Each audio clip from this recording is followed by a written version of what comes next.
10. Any price. Taylor had always loved Five Nights at Freddy's. They had all the games, their whole room was decorated in Five Nights at Freddy's merchandise, from their bedspread to their dresser to their slippers, but one thing they were missing was a Funtime Foxy mask. Taylor had searched everywhere online to find one, but the only one he'd ever found got away from him. It was on eBay, and after a bidding war for it, he lost. In his rage, he'd managed to find out who got it and sent them an angry message, insisting he would have paid them any price for it. That night, he awoke to hear a loud thud coming from outside his bedroom door. Groggily, he assumed it was the dog and got up to go check. When he opened the door though, he saw an intruder in his home, wearing the Funtime Foxy mask. Any price? They asked him, brandishing a large kitchen knife. Number 9. Payback. It couldn't be real.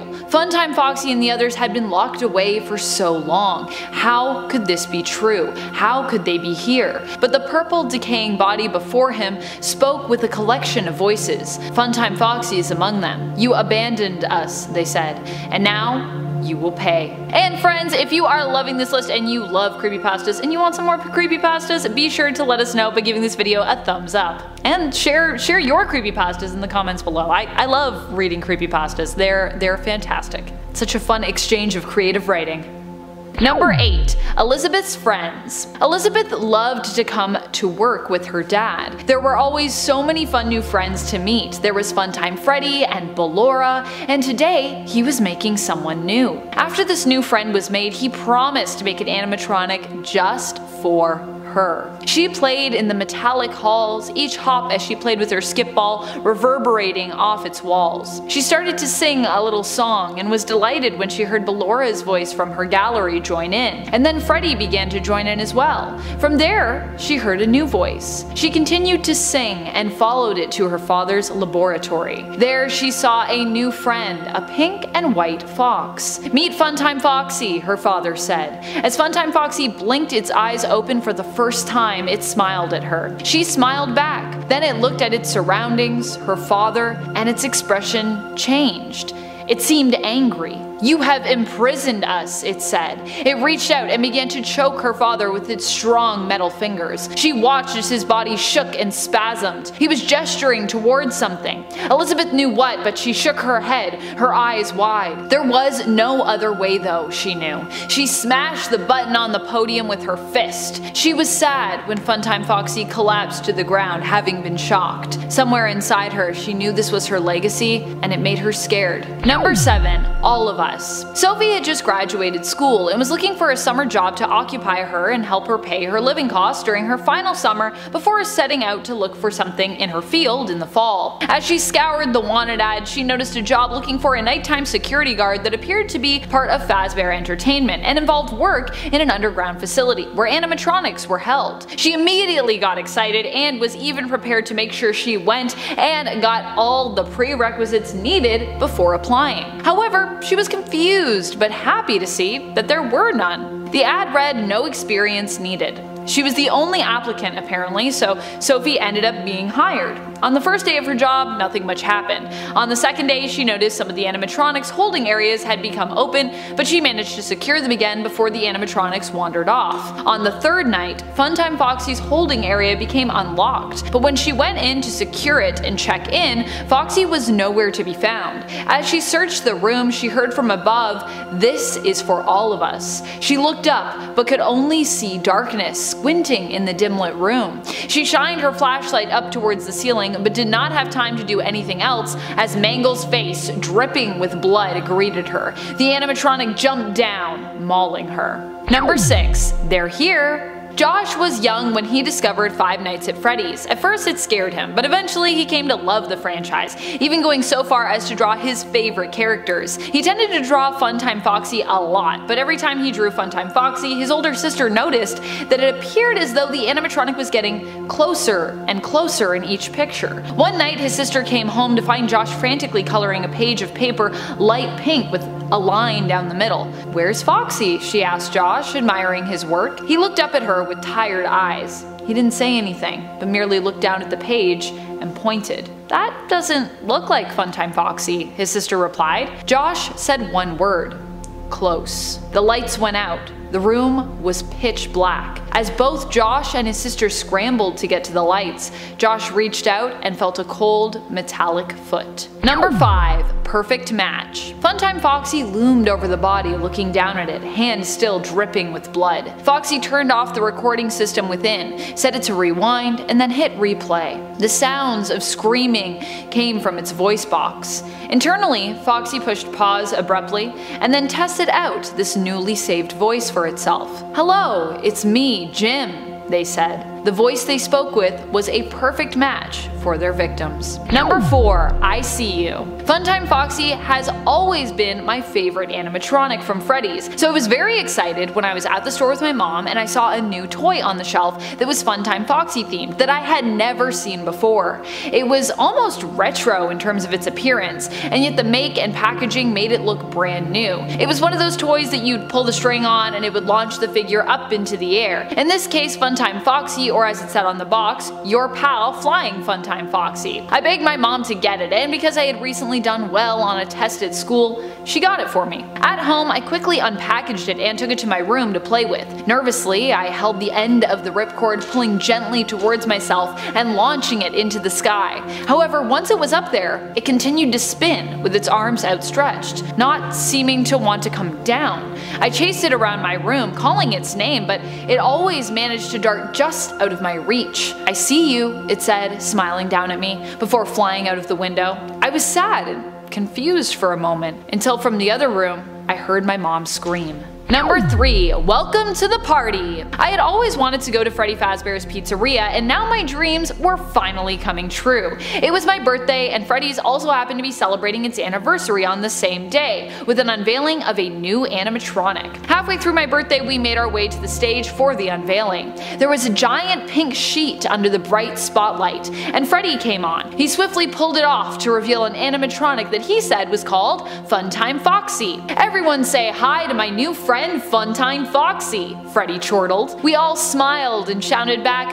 "Hi, Funtime Foxy!" But then, something went wrong. Funtime Foxy's eyes turned from orange to red, and their face plates moved back to reveal sharp teeth. Everyone screamed and began to run, but I got knocked backwards. By the time I managed to get back up, Funtime Foxy had found their way to me, holding a cake knife in one hand. "Welcome to the party," they said, raising the knife. Number 2. The Daring Escape. I had never been so scared in my life. I couldn't breathe. The sweat dripped from my brow, and I peered around the corner. I could just make out a flash of white before I pulled my head back behind the dismantled heap of animatronics. They saw me. They had to have seen me. I heard the heavy thud of their feet as they walked around the room searching for me. It was now or never, I thought. If I didn't do something soon, they definitely would find me, and then I'd be scooped. I had to make it to the safe house. I couldn't let any of them find me. I breathed in as deeply and quietly as I could before bolting out from behind the heap. What I hadn't realized was that my foot was actually caught in a wire. That fleeting moment of freedom flashed by me as I tripped and smacked my head off the floor. The pile of parts crashing down on top of me, spilling out around me. Funtime Foxy's eyes locked with mine. They had me now. Number 1. Fake Foxy. For my birthday, my dad gave me a surprise, but he said I had to wait for all my guests to arrive before I could receive it. Once all my guests had arrived, a short time passed before the doorbell rang. It must be our pizza, I thought, and I ran to answer it. I swung the door wide open, and standing in front of me was a massive animatronic, who I knew as Funtime Foxy. Their head tilted from side to side as they looked me up and down. I became extremely uncomfortable as it felt like their eyes were laser focused to me. Soon my dad came up behind me and greeted the animatronic. Apparently it was just a hired performer, at least that's how he talked to them. However, when Foxy came inside, from their movements and the clunk of their heavy feet, they didn't sound human to me. They seemed like a real animatronic. The party was awesome, and I slowly started to become more comfortable around Funtime Foxy, even enjoying the presence of my favorite fake animatronic for the day. However, at the end of the party, when Brad's mom came to pick him up,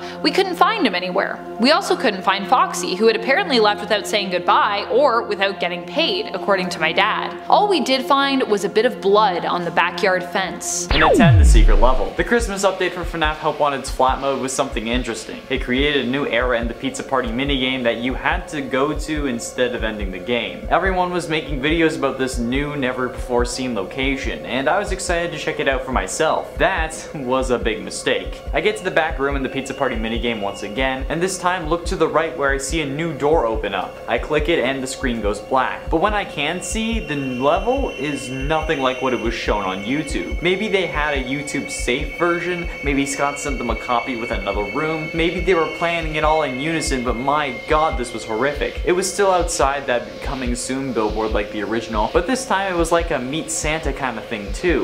There were kids lining up to sit on Santa's knee and tell him what they wanted for Christmas so their parents could know. And I say were because, well, I don't think they're waiting in any lines anymore. The snow was red and soaked in what I can only guess was their children's blood, and the body's still laying there. 15 kids for the 15 victims of Purple Guy. The Santa was still there. I figured he was dead too, but instead, he removed his beard and somehow it was glitch trapped. I don't know how I didn't see it before. It felt like when Harvey Dent doesn't realize it's the Joker until he takes his face mask off. Glitch Trap stood up and I quickly turned off my game before he had the chance to add me to his collection. And a 9 tree trimming. I was home after a long day of work. My girlfriend was coming over in a couple hours and my Christmas tree still hadn't been decorated. My girlfriend had already said that she was sick of decorating trees since she did one at her mother's and then one with her father. They had been separated since she was 15, nearly 10 years ago. I've been playing a lot of video games lately to pass the time before going to sleep since she had been so busy. And recently I've been playing Five Nights at Freddy's, an indie game series that really blew up. But I can't see why. It's not scary.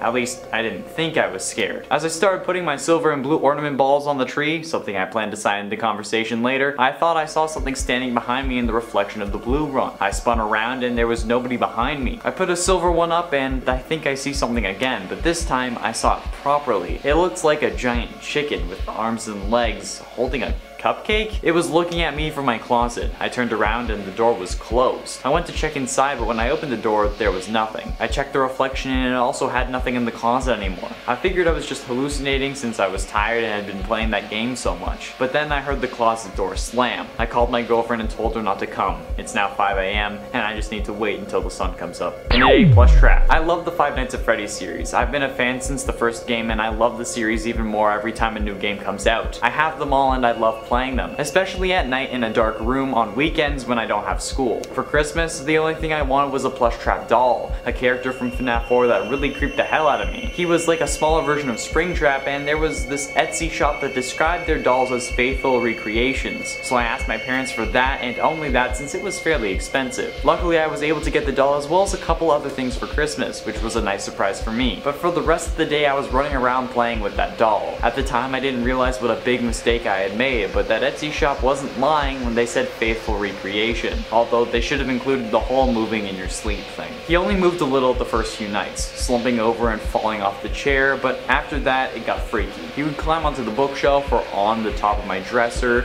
but wherever he was always looking at me when I woke up. Last night he woke up on my bed. He was laying on my other pillow staring at me. My parents didn't believe me.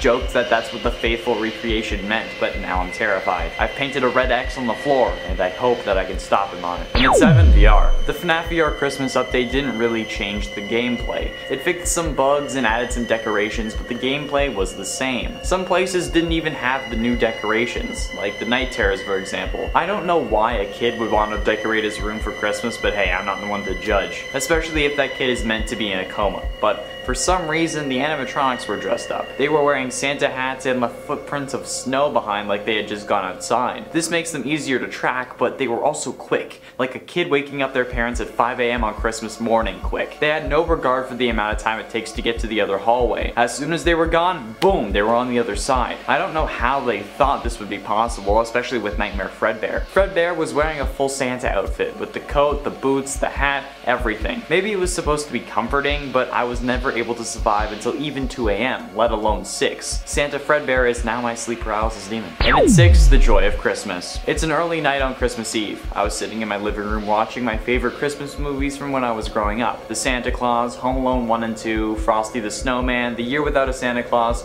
Rudolph the Red-Nosed Reindeer, I'm sure you know them. But for some reason, I felt like something was watching me. I felt like I could turn to my left at any minute and someone would be standing there. This wasn't entirely false, since in a few hours I would see the face of true terror, but never in my wildest dreams did I think my own creations would watch and attack me. Hello.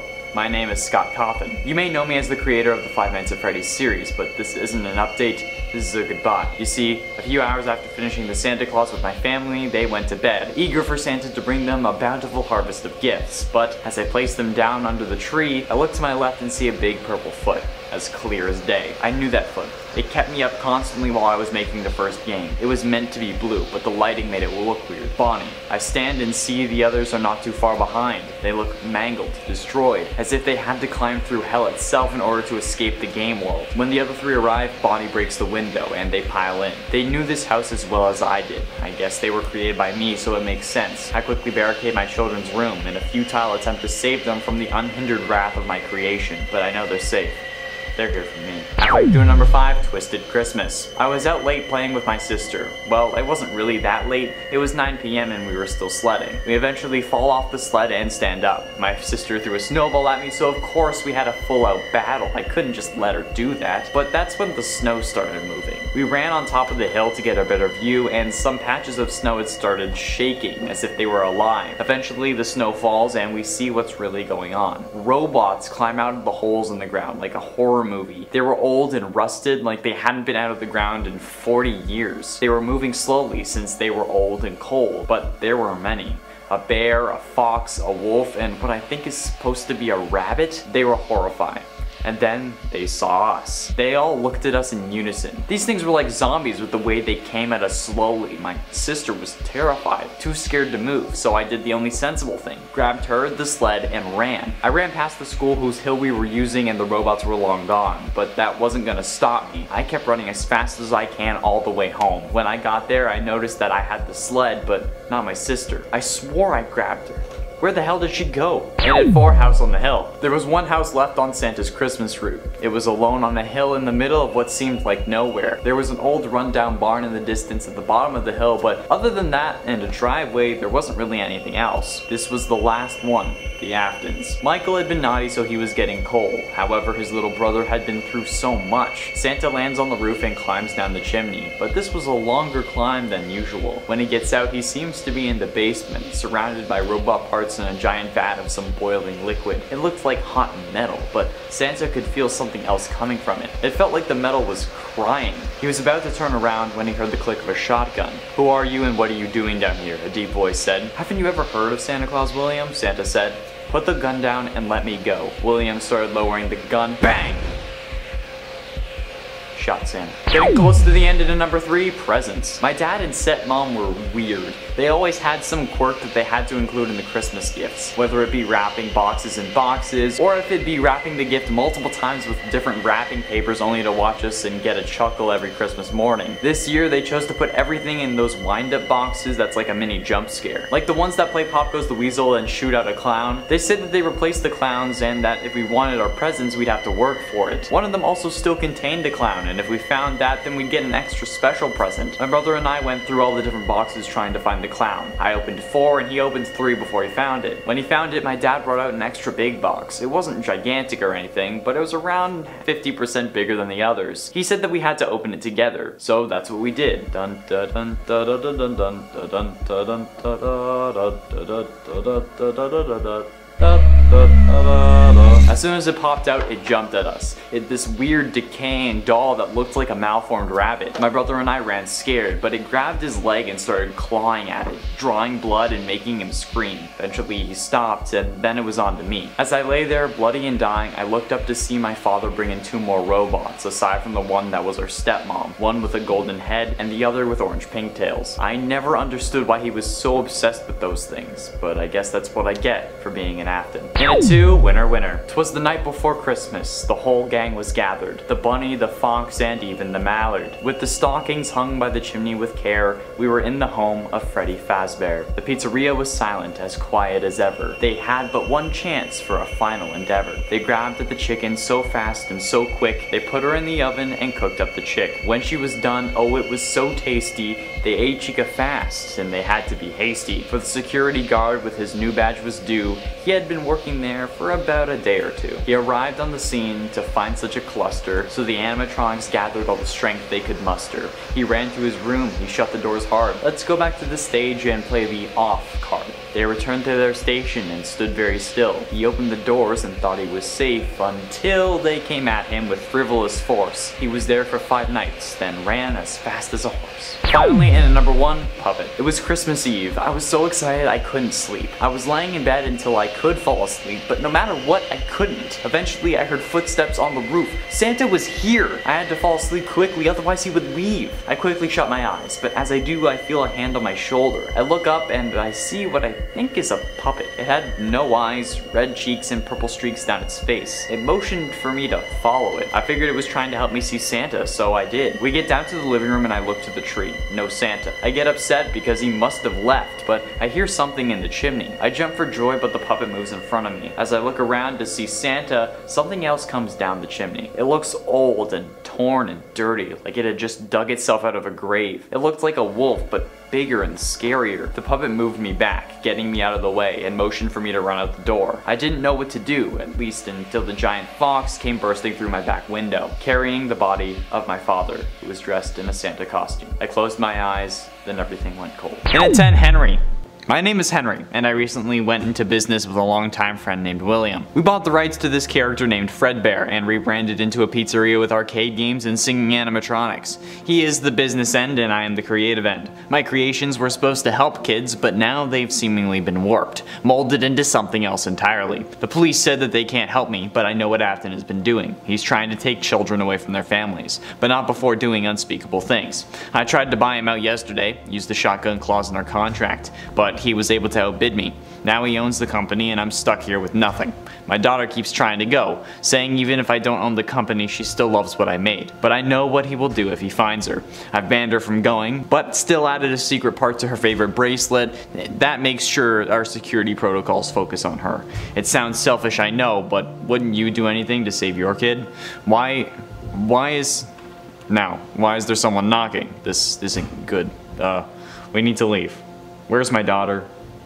What the hell is at my door? And at 9, Chuck E. Cheese. When I was in college, I was a night guard at Chuck E. Cheese. Well, night guard is sort of a loose term here. After they closed, I would have to stick around for a few hours and make sure no kid was hiding in the store, or that the animatronics were turned off. Well, one night, I swear to God, it was almost exactly like these damn games everyone's been freaking out about. One summer night, it was close to the end of my shift, which at that point was 3 AM. I was waiting in the security room with the cameras on, with YouTube on my phone, watching the latest videos from my favorite YouTubers, when all of a sudden I see movement on the cameras. I look up and I see one of the animatronics dancing. I don't know how it got turned on, but I went to go turn it off and it was gone. While I was out there, another one started dancing. But then it put its hands on the banister that the robots sit behind. Then the curtain closed and I heard nothing. I went to report it to my manager, but my watch fell off as the time hit 3 and I just left it alone. When I got back the next day, the robot was back. I still don't know what I saw that night, but I've never worked another security job again. And it ain't Crying Child. I loved Freddy Fazbear's as a kid. I would go there every weekend with my friends. Our parents would talk over a few beers and everyone was happy. We would play games, say hi to Freddy and the gang, and have the time of our lives dancing with everyone. Until November of 1996, when our lives got changed forever. We were playing skee-ball until I had to go to the bathroom. When I got back, my friends weren't there, and their tickets were hanging out in the machine. I grabbed them and went back to our parents, who said that they had gone to the bathroom, which wasn't true because I was just in there. I start heading over to see if they were really in there, but as I walk past a dark room, I see someone with them. He was tall, he looked old and had a purple shirt on. Awkward. He put a head on one of them and then turned around and saw me. He started towards the door, but then I ran back to my parents. He came out and I pointed at him, saying that he had my friends. My parents just said it was a good time to go and took me home. My friends were never found. Nobody believes me. They say that I was only a kid then, but it's been over 20 years and they never looked where I told them. Idiots. All of them. And it's 7 Chica's Party World. After the fall of Freddy Fazbear's, the IP to the characters were still intact. So an individual named Riley bought the rights to Chica, the yellow bird with her signature cupcake. They opened a new pizzeria with new branding, but still in the same building. It had all the amenities that one needed after all. We would regularly have officers at the location, constantly checking to make sure that Afton never showed his face, and he never did. But then we noticed neither did the owner. After talking to some of the employees while off duty, they had never met the owner either. The man was said to only arrive after the place had closed and everyone had left to take the earnings from the register. We ran the owner's name against our database and there was nobody in the city with the name Riley Tremakovic. So after obtaining a warrant, we discovered what we had feared the most. Riley was an alias for one William Joel Afton, who, after running this business under the alias, had used it to kill 15 more kids in the span of 1 week. All after hours, and all after following a pink chica around back after they had gotten home. Suspect was arrested at 11:36 p.m. on Tuesday, June 18, 1996 by arresting Officer William Clayton. And at 6, Springtrap.exe. Five Nights at Freddy's 3 just came out. I've been a fan of the series since the beginning, especially after everyone was making theories about the story. I wanted to play 3 when it came out, but I never really had money. I was looking for the game online, but all I could get was links to buy it. And the only links I were finding were to a website called Pirate Bay that was using a separate program. I tried installing the program to get the game and it worked for a while, but instead of being called Five Nights 3, it was called Springtrap. I guess it was to make things sneakier maybe? I loaded the game when it was installed, but this wasn't a Five Nights game. The game only had Springtrap on the menu, and I knew who he was because of all the theories online, and he was staring at me. But his eyes always followed me. Not my cursor, but me. I loaded the game and I was a security guard, but instead of being in the security room, I was in the main door to the place. Text faded onto the screen saying escape, and I heard things fall behind me. I turned around and nothing was there. I tried opening the door, but the door was locked, and I needed to find the key. I went to the first room I saw and it was a closet. There was nothing in there, but as I turned to leave, Springtrap was standing behind me. He stared at me for what felt like forever before walking out of sight. I exited the room and checked the others, and there was no key at all. As I headed back to the main room, Springtrap was there at the door, standing in front of it with a key around his neck. He takes it off and gives it to me. I open the door and as I walk out, he says, "I always come back." Then I get pulled back inside, the door slams and Springtrap starts tearing me to shreds. The game deleted itself off my computer after that and I haven't looked for it since. It's understandable. Halfway through into number 5, it's me. I am not Chica, I am not Freddy, I am your worst nightmare, hello it's me. I am not Foxy, I am not Bonnie, I am coming for you, hello it's me. The faster you go, the louder I shriek, that's how you know it's me. And when you feel cold and only see gold, then you'll know I have your soul. And at 4, Sound Disc. I finished watching all the theories on FNAF, they were so interesting, and I loved the thought behind the sound discs. See, for the past few nights I've been seeing things like my golden Freddy plushie walking and my stuffed Bonnie jumping on my bed. But ever since seeing that, I'm worried that it will get worse. Update, I was right. Last night I had some of the worst dreams imaginable. The monsters were coming after me. It was almost exactly like the FNAF 4 gameplay. But only in my house. I don't know what to do. I don't think I can handle it anymore. I might just give up. Getting close to the end at number 3, Help Wanted. My local Chuck E. Cheese had a Help Wanted sign in the window, so I figured I would try applying since I've played all the Five Nights games. When I brought it up at the interview, the manager hired me on the spot. I thought it was a joke, but later on I figured out why. My first night was exactly like the Five Nights games. Some recorded messages teaching me about the job, and since the managing security guard was on maternity leave. And it had a similar setup to the games. Nothing happened until the next night, where animatronics started playing songs and dancing. The next night, one of them was missing, even though it was there earlier in the day, and I just thought it was my mind playing tricks, but I found it in the kitchen. My final night was where it got bad. All of the animatronics were gone, and I saw them walking on the security camera. They were walking towards me. So the only thing I thought to do was jump out of the window and never go back. The place was shut down a week later for foul odors and ooze coming out of the robots. Penultimately, in at number 2, Michael. I know my father's secret. My name is Michael. You may know my father, William. I saw him carrying bags home after work, but when I looked inside, I saw people. People who I once called my friends and were cold, pale, and lifeless in a bag being carried by my father. When I confronted him, he told me to stay out of it, but I am not letting this happen. I know that my sister died, but she wouldn't want this. He asked me why I couldn't get over it, and obviously because I can't get the image out of my head. Carrying bodies of dead kids? I don't even know how long you've been doing this. He didn't like it when I said that. He took one of my arms and one of his robots and hit me. Everything went dark, but I could still hear him. He said he wanted to put me back together, whatever that means. And finally, in at number 1, Juniors. I was with a few of my buddies grabbing some drinks at Juniors, a bar down the block from me. The bouncer called him William and tells him that he knows he's not allowed in. We have no idea why, and we've been coming here for the past few years, and we have never heard the mention of anyone named William. Then the guy starts getting aggressive, yelling and even shoving the bouncer. At least it explains why this bar has a bouncer. It's for this guy. All of a sudden he falls to the floor, and this William guy comes strolling in with a shirt now tinted red. I start freaking out, but my friends are telling me to stay calm. William then yells for someone named Henry, to which the guy behind me stands up. "What do you want, William?" William yelled that he snitched and started walking towards us. My friends and I got ready to stand up, and Henry pushes my shoulder back down, telling us to stay seated. "You were killing kids, William," Henry told him quietly, but my friends and I heard him. William smiled and said if that's how you see it before walking away. But before closing the door, he leaned back in and shouted, "Call your daughter. Tell her I say hi," before walking outside and waiting at his car. Henry does, and he doesn't get an answer. That's when my friends and I spring into action. We run outside and see a clown standing in front of us. She looks shiny and has orange pigtails and was way taller than any of us.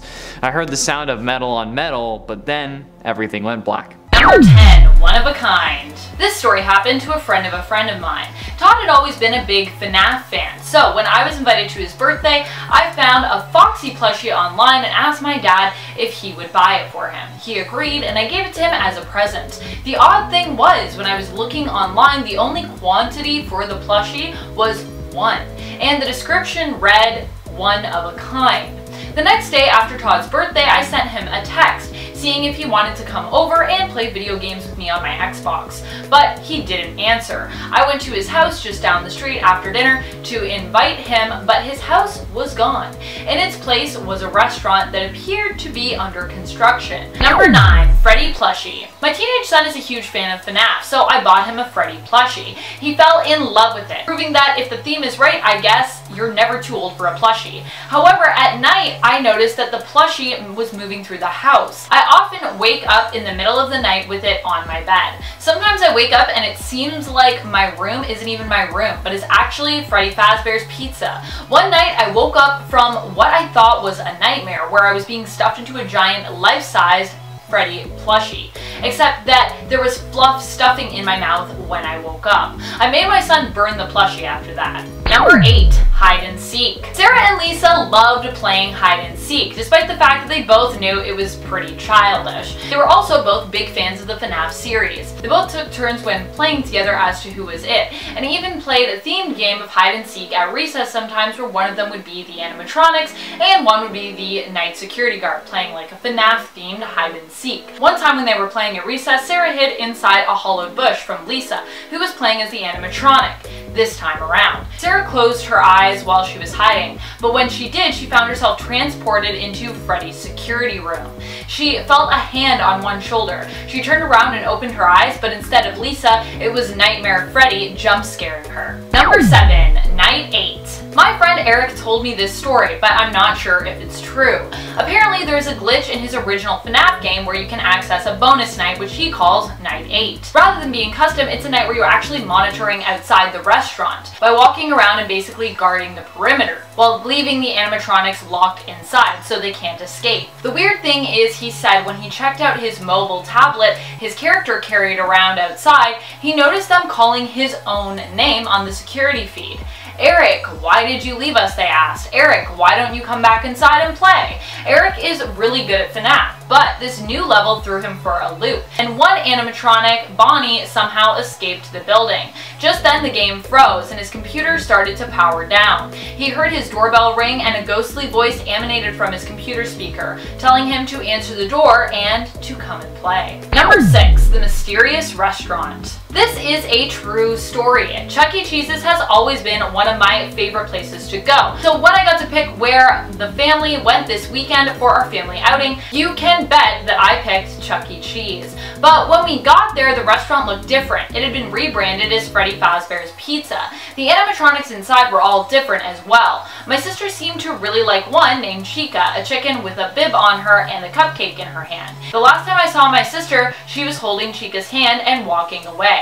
She went missing while we were there, and I never saw her again. Number 5. Golden Bonnie. I loved Fredbear's Family Diner. It used to be my favorite place to eat until it closed. I missed it terribly and hoped it would reopen. While I was out for a walk one day, it appeared my wishes had finally come true. I stumbled upon a poster in the mall advertising the reopening of my favorite restaurant on November 8th, right on the day of my birthday. I was excited and I begged my mom to let me have my birthday party there. She agreed. When the grand opening date came, my friends and I piled into my mom's van and we drove out to Fredbear's Family Diner. Except when we got there, I noticed it was different. It wasn't called Fredbear's Family Diner anymore. Instead, it was renamed Freddy Fazbear's Pizza. After some time at my party, Bonnie finally came out, but he seemed different. He was golden, like at the diner, but he talked to us directly, inviting us children to come along with him. "Do you want to have some more pizza and tickets, kids?" he asked. We answered with an excited cheer. "Okay, but then you have to come along with me." I followed him and he asked all of us what our favorite animatronic was. I answered Bonnie, before he pulled me into the back room. I found myself placed carefully in a Bonnie suit and then my eyes closed. When I awoke, I found years had passed and I found myself unable to talk. Anytime I tried, all I could hear was the voice of Bonnie through the suit's voice box. Outside the back room, I heard someone asking to work the night shift. The person revealed that their name was Michael Afton. "My brother." "Michael, it's me!" I shouted. "Brother, brother, it's me!" He didn't respond to my voice, and so I remained trapped at Freddy Fazbear's forever, determined to one day escape and get revenge. Number 4. Save Me. A girl named Vanessa was always known as a loner who kept to herself. Looking for a place to live and not having much funds, she was forced to move into a downtrodden apartment with the limited amount that she had for rent. As a welcome gift, her landlord left her a note with a game. The note apologized for any rumors that she might hear regarding him. Thinking this was odd, but nice, Vanessa chose to accept the gift. Later, while out in town, she heard a rumor that her landlord was the son of a serial killer, which was why the rent in her building was so affordable, and why almost no one in town chose to live there. Shrugging it off as the rumors that her landlord had warned her about, Vanessa returned home. However, she noticed on her way home that a golden bunny animatronic seemed to be following her everywhere she went. She confronted the bunny, trying to lash out at it, but her hand went right through. The bunny apparently was in her mind. It began whispering to her, possessing her, and eventually she found her actions were no longer her own. She started a cult against her own wishes, her body and mind now fully possessed by the golden bunny. The bunny had programmed her to do its bidding, and her landlord, she would soon find out, was a man obsessed with demonic possession who went by the name of Michael Afton. Number 3. The Tapes. I found these tapes at a garage sale that were titled Pizzeria Biz. As I listened to them, I realized they were some sort of creepy confessions from a man who had seen something dastardly happen at a kid's pizza place. The more I listened, the more I found myself haunted by the ghost of an animatronic that was mentioned in the tape, a jolly but deadly character named Balloon Boy. The animatronic would haunt my nightmares, and I found myself in my dreams returning to a room that Balloon Boy had taken a young girl named Sally, mentioned in the tapes. I was tortured for what felt like eternity, and when I awoke, I found myself covered in bruises and cuts. I threw the tapes away the next day. Number 2. The Cereal Song. I have been the biggest FNAF fan since day one. I've played through every game multiple times and have all the collectible merch. My parents think it's just a phase and so aren't too concerned with getting me everything Five Nights themed that I asked for. I heard a rumor that they were actually making a cereal, so I asked for that cereal the next time that we were out, instead of my regular Reese Puffs. My parents agreed, and the next day I went downstairs for breakfast. there it was, Freddy Fazbear's cereal. I hurriedly and excitedly poured myself a bowl. My parents were still asleep. I was so excited I got up early just to eat it. It was even still dark outside. As I poured the bowl though, I heard music began to play. It sounded like Freddy's music from the game. I looked in the box thinking it must be some kind of hidden sound recording like in a birthday card. I didn't see anything, so as I poured the milk with one hand, I reached with my other hand into the box, feeling around for what was making the sound. Then I felt something latch onto my hand. It was tearing my hand apart, shredding it. I screamed out in pain and noticed that the cereal bowl was filled with little nightmare Freddles, which pounced on me and began to bite at my face. The milk I was pouring also appeared to be red and thick, like blood. I got rid of all my FNAF stuff after that, and my parents are trying to sue the makers of the cereal, although we still haven't been able to track them down. Apparently the cereal was never for sale. It was never even created. But my missing hand and my scarred face remain as proof that someone must have been behind it. Number 1. Time to play! I always loved playing FNAF, but my mom was consistently worried that the game was too scary and told me to stop playing. She kept nagging me. So to prove her wrong that the games were not too scary for me, I offered to let her play. Something you should know about my mom is that she's a scientist who works in robotics and AI. She actually works for a big company that everyone knows, and is a big position there. Anyways, my mom accepted my offer, set on proving that the game was too scary, but she herself actually enjoyed the game, becoming obsessed like me. To the point that we actually bought a second gaming PC for my mom, which we kept down in the basement. My mom became so obsessed that I rarely saw her anymore except for dinner. But when I did see her, she looked really tired and run down, like she'd been staying up all night. One night, I awoke to the sound of what seemed like a church bell ringing. My room was pitch black, so I reached over for my night lamp. Clicking it on, I saw at the foot of my bed a life-size Freddy Fazbear animatronic replica. The bear tilted its head and said in the most blood-curdling, crackly voice, "Time to play."